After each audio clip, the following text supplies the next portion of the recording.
ver os resultados do que eles fizeram, que dura até hoje, mas dura para quem quer. O problema é que o ser humano adora perpetuar uma coisa ruim, né? Então, deixa eu ver se eu entendo de novo. Então a gente tem que prestar muita atenção. Vamos perpetuar coisas boas.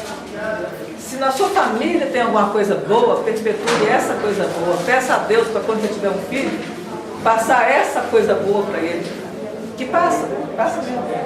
Não é que você não pedir, passa, mas peça conscientemente para passar.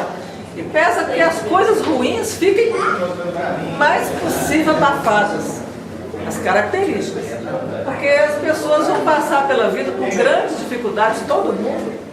Cada um passa por uma. Tem hora que você olha para uma pessoa e fala, mas fulano não sofre, né? Fulano leva a vida, né, não faz nada, é uma preguiça só, não sofre. Olha, só o fulano é que sabe o que é que ele sofre. Ele não sofre a mesma coisa que você.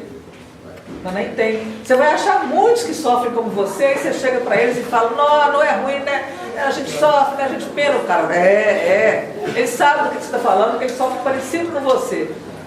Mas tem um grupo dos diferentes, que não sofrem aquilo.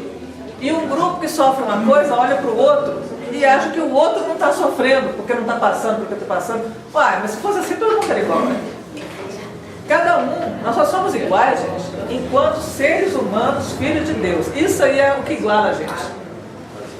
O resto, não existe um ser nem parecido com o outro, em matéria de individualidade. Cada um tem a sua.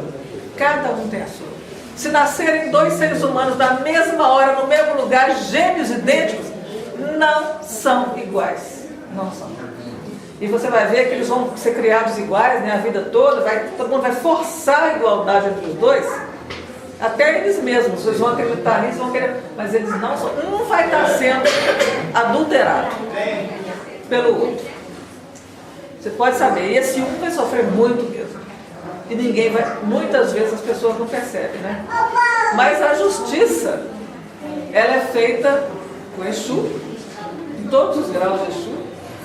A gente vai ler aqui sobre o seu João, e o seu João, quando conta a história dele, essa história do seu João. Esse outro seu João age, ele é um pouco mais bravo que o outro. Foi que você vai evoluindo, você vai, vamos falar assim, você vai continuando firme, mas você vai abrandando, você vai começando a amar mais, a compreender mais. Então, quando um chega novato num determinado cargo, ele chega com tudo, né? Cobra daqui, cobra dali, faz aqui, faz ali. Lá pelo sei lá quanto tempo tem que o cara já está na chefia, ele cansa. Ou cansa ou começa a compreender, que é o melhor. O ideal não é cansar, não. O ideal é começar a compreender a si próprio, os seus próprios limites e os limites dos outros. E é isso que acontece do lado de lá também. Eles não cansam não, de lá eles evoluem e começam a compreender mais. Então quando você chega no Exu, conhece um Exu desse tipo, você pensa que não é Exu. Mas é. E ele tem a mesma característica de Exu, porque Exu é um portal que trabalha justiça. Porque aqui nós, como seres humanos, a gente conhece a palavra, mas não conhece o significado dela. Nós estamos longe disso. Vivendo é que a gente vai vendo que nós estamos longe de saber o que é justiça. Não é o que a gente pensa. Estamos longe de pensar o correto sobre justiça. Mas eles tratam da justiça. E a justiça deles é ver a gente de um ponto de vista de fora e ver o fulano está querendo justiça? Peraí, ele está promovendo a justiça? Então como é que eu vou fazer para ajudar ele? Né? Muitos Exus que estão perto da gente, são os Exus próximos da gente, né? Ajudam a gente em tudo que a gente quer. Porque eles acham que estão fazendo a justiça e o bem. Mas lá eles vão ser instruídos. E nós aqui vamos ter também. Porque senão a gente comete um tanto de atrocidade, quando chega do lado de lá, a gente enfrenta a própria mente, a própria consciência aqui. Se a gente é cruel com a gente aqui, com o corpo, imagina o que a gente não faz com a gente sem o corpo. Não são os únicos mentores da casa. A casa é feita de uma infinidade de mentores ligados a eles, somada a todos os mentores de todos os médicos que trabalham aqui, somado a cada um dos mentores de vocês. vocês não sabem, mas os mentores de vocês frequentam aqui. Uma vez que vocês vieram, eles vêm. Muitos deles gostam e ficam independentes e vocês nunca mais voltam. Então, eles passam a fazer parte da casa. Então, muitos chegam e falam, nossa, eu vou ficar, eu gostei, vou ficar. E às vezes não é mentor, não. Às vezes é alguém que vem acompanhando vocês, fazendo qualquer coisa, chega aqui, a pessoa estava só procurando um rumo, e vocês deram um rumo para essa pessoa, essa entidade.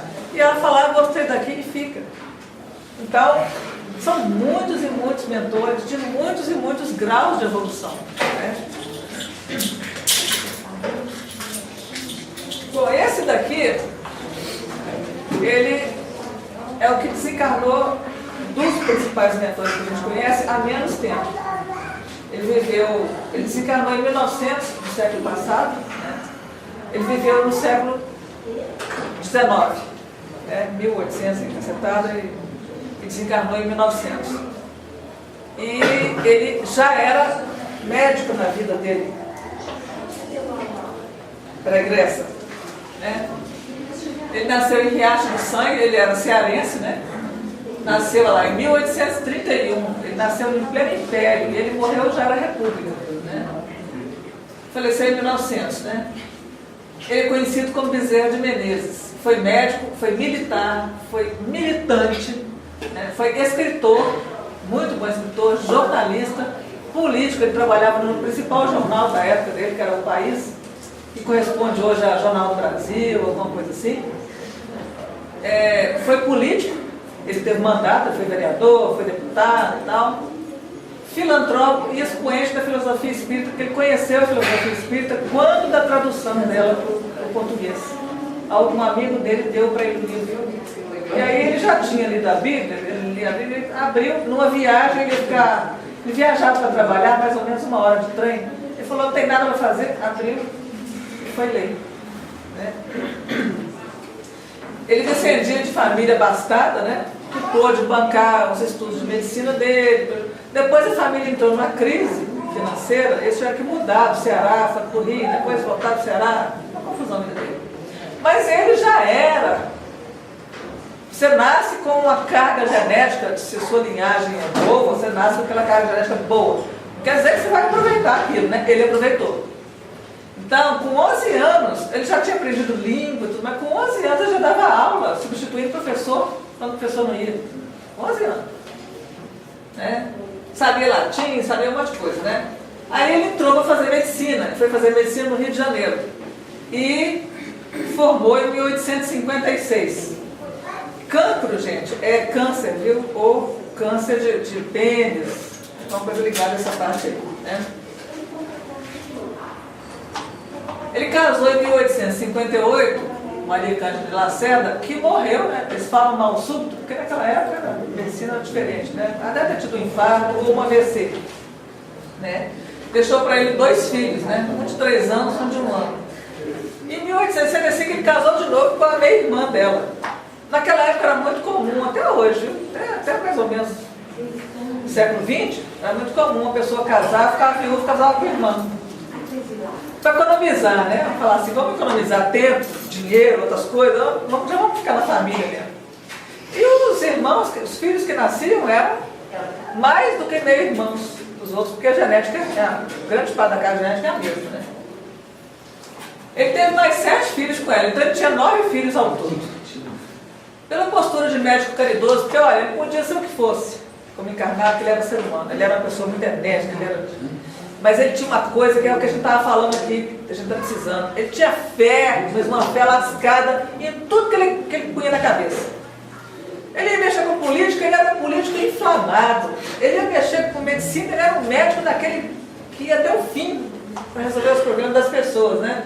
Se ele era escritor, ele era esperado. Tudo que ele fazia com ele foi alguma coisa aí de uma ferrovia, e ele tinha planos fantásticos para essa ferrovia. A gente, se ele tivesse conseguido levar a cabo os planos dele, a gente não estava com tanto problema de trânsito. Poderia ter sido um exemplo e outros poderiam ter seguido, mas não deixaram, enfim. Mas não foi por causa dele, né? Ele era uma pessoa que ele dava tudo que ele tinha naquilo que ele estava fazendo, né? Ele era político e militante político, ele politicou na causa abolicionista. Isso já era de se esperar, uma pessoa que tinha a índole que ele tinha, né, de procurar a verdade, de se lançar em tudo. Ele lutou pela abolição e ele escreveu um livro, A Escravidão no Brasil, as medidas que convém tomar para extingui-la sem dano para a nação, porque ele preocupava com todos os lados. Gente, isso é raro no ser humano. Você ter um plano, preocupar com uma coisa e preocupar com o outro lado da coisa. Porque como é que ele ia abolir a escravidão num país que dependia de escravos se não propusesse uma solução para o caso? Né? Você abole a escravidão e aí? Passa fome branco, preto, índio, pobre, rico, passa fome todo mundo. Né? Então, ele propôs. O que a gente imagina é que não levaram em consideração o que ele propôs. Senão, a nossa situação não era essa, né? Depois, mais ou menos na época dele, começaram a pensar em substituir escravo negro por escravo branco. E foi o que fizeram. Eles importaram europeus, orientais, prometendo lá que eles poderiam vir trabalhar aqui, ter terra, mas o que aconteceu foi que grande parte deles chegou aqui e virou escravo. Nem salário tinha.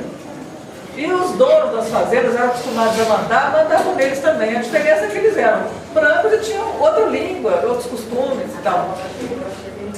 E muitos que vieram para cá acabaram influenciando os donos das fazendas, porque sabiam ler mais que os donos, tinham mais cultura do que os donos.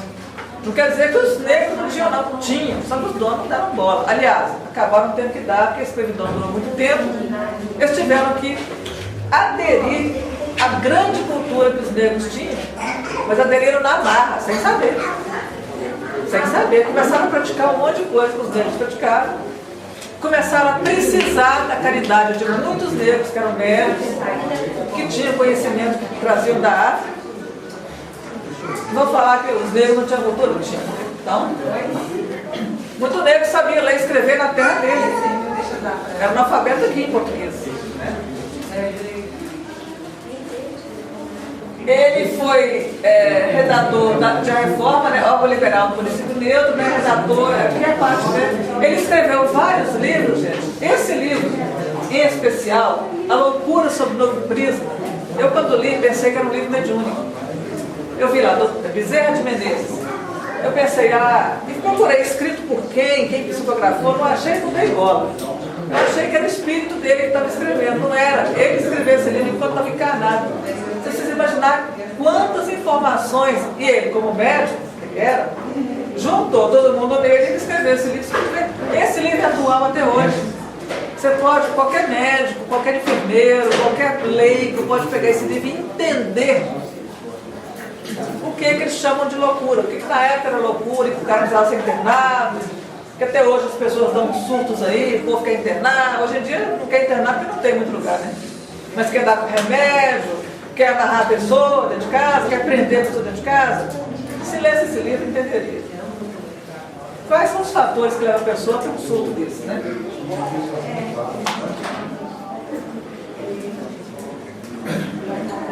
Ele está falando das línguas dele, conheceu a filosofia espírita, né, através da leitura do Livro dos Espíritos, né, que foi oferecido por um amigo dele. Aí ele conta como é que foi, numa linguagem do século XIX, viu gente? Olha lá, deu na cidade, quer dizer, o cara deu para ele o livro, na cidade, e ele morava na Tijuca, a 1 hora de viagem de bonde, imagina, Tijuca, no Rio de Janeiro, era longe, era fora, 1 hora de viagem de bonde. Aí ele disse com ele mesmo, né? Ora Deus, não hei de ir para o inferno por isso. Porque, gente, quando se trata de espiritismo e a gente ainda não é espírita, o que acontece com a gente? Eu sou católica, ou eu sou crente, principalmente, né? Ou eu sou muçulmano. Crente todos nós somos, né? Evangélico também não é, não, porque se fosse, agiria de outro jeito. São protestantes.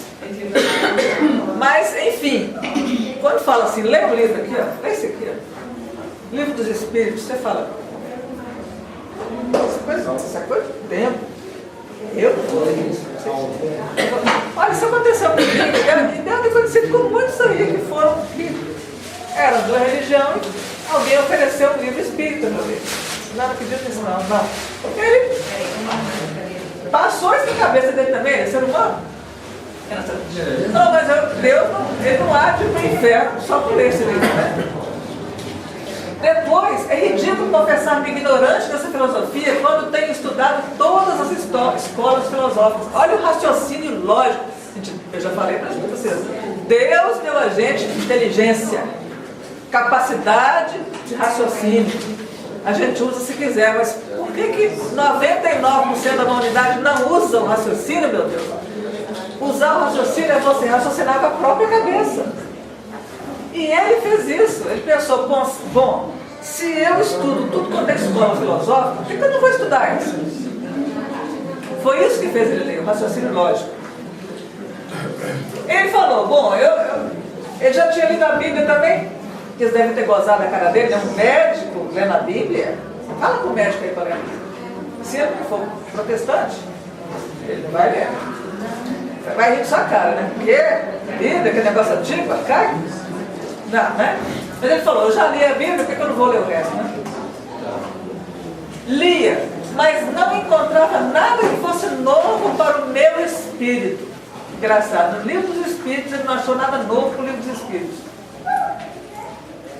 Não achou nada novo para o espírito dele. Entretanto, tudo aquilo era novo para mim, era novo para o encarnado. O que ele não achou de novo para o espírito dele, é porque o espírito dele já conhecia e ele era velho. Então ele leu, ele caiu naquele negócio, ele falou, pô, isso é uma bruta da novidade. Mas, gente, isso aconteceu comigo, em outras proporções.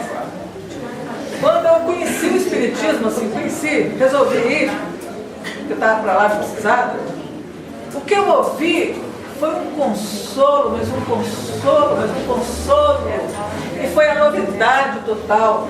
Mas lá no fundo eu pensava, engraçado, mas eu acho que sempre soube disso. Porque quem sempre soube disso era o meu eu verdadeiro. É o eu verdadeiro de cada um que sempre soube disso aqui. Agora o encarnado acha que é novo, né? Foi o que ele achou, né? Ele preocupou com esse fato maravilhoso e ele dizia para ele mesmo, parece que eu era espírita inconsciente, né? Mesmo de nascença. Quer dizer, não é que ele era espírita, ele era um espírito, ele se deu conta disso, né? Aí ele contribuiu, né? Para ele virar espírita mesmo, ele começou a assistir umas curas extraordinárias da linguagem dele, né? De encarnado, né? Obtido pelo médico João Gonçalves Nascimento. Ele deve ter sido convidado para ir no centro e ele viu pessoas, ele era como médico, ele viu pessoas serem curadas de doenças que ele como médico achava que eram incuráveis. Aí que está a fé. Aí na hora que ele se tornou espírita, mudou completamente o raciocínio dele. Só que é o seguinte, o espiritismo também começou no Brasil, como tudo mais, né? Já começou com problema. Porque o espiritismo veio da elite europeia. Espiritismo esse, codificado por Kardec, veio da elite europeia, esse organizado, né? Porque o espiritismo sempre existiu. Só que diluído num monte de filosofias diferentes. Quando os espíritos pegaram uma pessoa e organizaram tudo o que se sabia sobre o espírito no mundo inteiro, que eles procuraram no mundo inteiro, e resolveram ditar para uma pessoa, e não só para ele foi atrás de outras pessoas que receberam as mensagens, para ele comparar. E ele publicou, esse espiritismo não era para ser elite, não. Mas acontece que grande parte da Europa era analfabeta, o resto do mundo nem se fala. E poucas pessoas tinham condição de entender a linguagem erudita que foi escrito o negócio. Não precisava ter sido escrito daquele jeito. Mas foi escrito por intelectuais. E então, eles achavam que o movimento espírita nasceu de intelectuais. Nasceu mesmo. O movimento espírita nasceu mesmo. Então, de intelectual da Europa, passou para intelectual do Brasil. Que dia que ia chegar no povo? Então, quando chegou aqui, o espiritismo começou a se dividir, era criada muita confusão, começou a ter briga no meio da filosofia espírita. Uns achavam que o espiritismo era uma coisa, outros achavam que era para outra, e dividiu mesmo em duas classes. E eles criaram a FEB, Federação Espírita Brasileira, e a FEB também ficou dividida. O que aconteceu com a FEB? Ela viu que o doutor Bezerra era um expoente, depois que ele virou espírita, ele era uma pessoa tão capaz de falar e de convencer quando ele falava, por isso que ele virou político depois, que eles viram nele a pessoa que podia juntar essas duas partes do espiritismo. E bem que eles tentaram. E ele assumiu a presidência da FEB e tentou. Então, enquanto ele foi encarnado, ele acreditava piamente naquilo que ele estudou. E ele propagou aquilo, ele lutou, ele criou a primeira casa espírita, criou a primeira casa de atendimento de caridade espírita do Brasil. E ele foi criando coisas, porque aquilo ali para ele era, como é que eu falo, era entusiasmo. Ele teve o maior entusiasmo em aumentar o espiritismo enquanto ele esteve encarnado. Quando ele desencarnou, depois de muito tempo, quando a casa começou, ele contou pra gente uma vez, ou escreveu, não me lembro bem, que quando ele chegou do lado de lá, ele viu os erros que ele cometeu com aquele entusiasmo todo. Não era entusiasmo que era o erro, não. É que ele se entusiasmou por coisas que não eram corretas. Não é que não era correto, por coisas que causaram problema. Tipo, o espiritismo. Como ele era elitista, era difícil dele lidar com aquele tanto de intelectual. Mas ele pregava, e ele pregava disciplina, e ele pregava que as pessoas deviam obedecer, se filiar à FEB. Só que a FEB tinha alguns erros de comportamento, alguns erros de postura, que estavam nos comentários de Allan Kardec. Não estavam nos ditames espíritos, não, dos espíritos não. É que todo livro do Allan Kardec, você vai ver que tem a parte dos espíritos e tem uma partezinha que ele abre um parênteses e vai comentar aquilo. Este comentário é que hoje em dia a gente não precisa mais ler, porque esse comentário tem quase 200 anos, tem 200 anos. Esse comentário servia para a época deles, não serve mais para hoje. Então você lê coisas lá, você fala, nossa, mas o Espiritismo falou isso?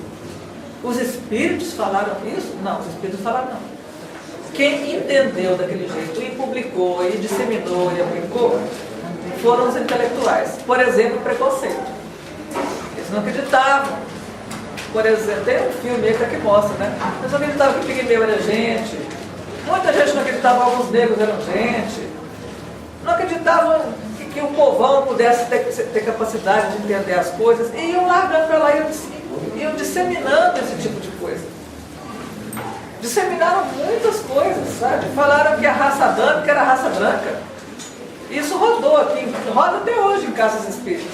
Porque a raça adâmica era os brancos que vieram de capela. E só a raça negra e amarela que era aqui da terra. Hoje a gente não tem um mínimo de cabimento. Mas não tem mesmo. A pessoa tem que estudar história, tem que estudar física, tem que estudar biologia, não precisa estudar nada disso não. Tem que abrir a cabeça e raciocinar e entender. Isso não tem lógica. Esse planeta foi feito do início, do começo. Foi governado por quem? Alguém sabe quem governou a Terra? Quem criou, quem foi responsável pela Terra? Era uma equipe, mas quem que era o chefe dessa equipe? Quem que teve que mostrar a cara? Alguém sabe quem governa a Terra? Hã? Ele fazia parte da equipe que construiu esse planeta. Vocês acham mesmo que Jesus, com a missão dele, que ele ia fazer uma coisa dessa? Acham mesmo? Acham? Quem acha? A gente faz uma pergunta, precisa ter uma resposta, qualquer um. Vocês acham mesmo que Jesus ia fazer isso? Alguém aí conhece Jesus? Hã? Pois é. A senhora conhece Jesus, a senhora sabe o que ele fez, o que ele falou, né? Não vou dizer que eu sei tudo, não, alguma coisa eu sei. Uma coisa que a senhora sabe estudando de Jesus, a senhora sabe o resto todo. Uma coisa. O que Jesus falou? E fez também. Ele não falou só não. Ele viveu também. Aqueles que estão cansados. Eu sou o caminho, a verdade e a vida, e vem a mim aqueles que estão cansados. Mas eu tenho entendimento. Isso. Por que ele falou isso? Porque ele representa aquele que pode nos dar o consolo, a cura, a direção. Ele representa quem? Ele representa Deus.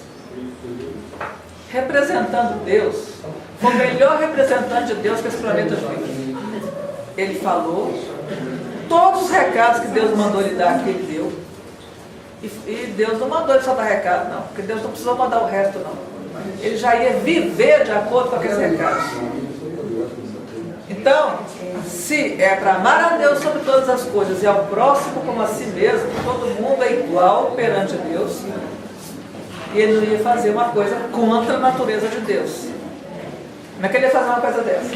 Sendo que cor de pele, aparência de corpo é passageiro. Você pode encarnar aqui branquinho, igual pluma de algodão. Agora. E depois, quem sabe, você pode encarnar pretinho. Ô, amarelinho, olho puxadinho.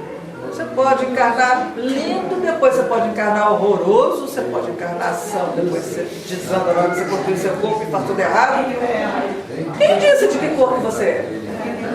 Quem disse se você é preto, ou branco, ou amarelo, ou verde? Quem disse isso? Onde está escrito que o ser humano, o ser humano espiritual, humano todo mundo está na Terra, ele tem alguma cor? Quem foi que falou isso? Está escrito onde, gente? Então como é que uma pessoa pode fazer um comentário em cima do que os Espíritos dizem? Os Espíritos deixaram, porque era a época, né? Cabe a nós mudarmos os pensamentos, mudarmos o que está escrito. Então eu já estou falando, não leiam os comentários de Kardec, não é porque ele comentou por mal, não. É porque estão obsoletos, estão ultrapassados. Aquilo lá era para outra época. Época que existia escravo. E se existia escravo, o pensamento das pessoas era outro. Época que tinha muito preconceito, as pessoas não sabiam quase nada. Hoje a gente sabe, a gente não faz porque não quer, mas a gente sabe. Então, leiam o que os Espíritos falaram. E olha, Allan Kardec teve boa vontade e ele escreveu de boa vontade. Então, ele escreveu o máximo possível perto do que os Espíritos ditaram para ele. Então, leiam o que os Espíritos disseram e questionem isso. Procurem outras pessoas e conversem, porque, olha, esse tipo de coisa não faz sentido. Não faz sentido. E o doutor Bezerra falou para a gente isso, que ele descobriu que não fazia sentido, ele descobriu onde ele pecou, no grande entusiasmo que ele tinha, foi quando ele chegou do lado de lá. E hoje em dia, com aquele mesmo entusiasmo, aquela mesma boa vontade, com aquele mesmo grande amor que ele tinha, aumentado nessas alturas, ele continua lutando pelo Espiritismo, mas agora é outro Espiritismo. Agora ele luta pela espiritualização das pessoas. Qualquer que seja a religião, ele é capaz de ajudar qualquer pessoa. Ele luta para que as pessoas entendam que a vida não é essa, que a gente tem que lutar. Não é pelas coisas daqui que elas vão acabar. Você tem que lutar pelo que não vai acabar. Que é pelo seu eu verdadeiro. Você tem um monte de problemas que todo mundo tem. Você quer resolver eles aqui na Terra. Resolva. Se conseguir, resolva mesmo. Se não conseguir, tenha paciência com você mesmo. Sabendo que se você sair da Terra, você vai continuar tendo a chance de resolver esses problemas. Eles vão te acompanhar. Eles acompanham a gente. Mas as soluções que você encontrar aqui também vão te acompanhar.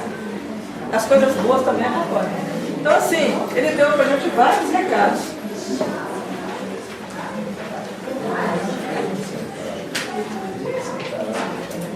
Ele teve um AVC, justo na época que ele estava pior de vida, porque ele esteve bem de vida. Mas ele atendia, como político ele ganhava dinheiro, ou alguma outra coisa qualquer, como médico, mas como médico cobrava, ele não cobrava. ele já atendia as pessoas, por isso que ele era conhecido como o médico dos pobres, ele atendia todo mundo, não podia cobrar. Então isso ocupava grande parte do dia dele. Então ele foi perdendo o patrimônio material que ele tinha. Na hora que ele estava bem pior, bem na pior mesmo, ele ainda teve aquela lei de Murphy, né? Dá ruim, tendência a piorar, né? Ele ainda teve um AVC. Mas olha, como ele já era conhecido pelo grande comprometimento dele, pela grande procura pela verdade, pelo tanto que ele ajudava as pessoas, amigos ajudaram ele também.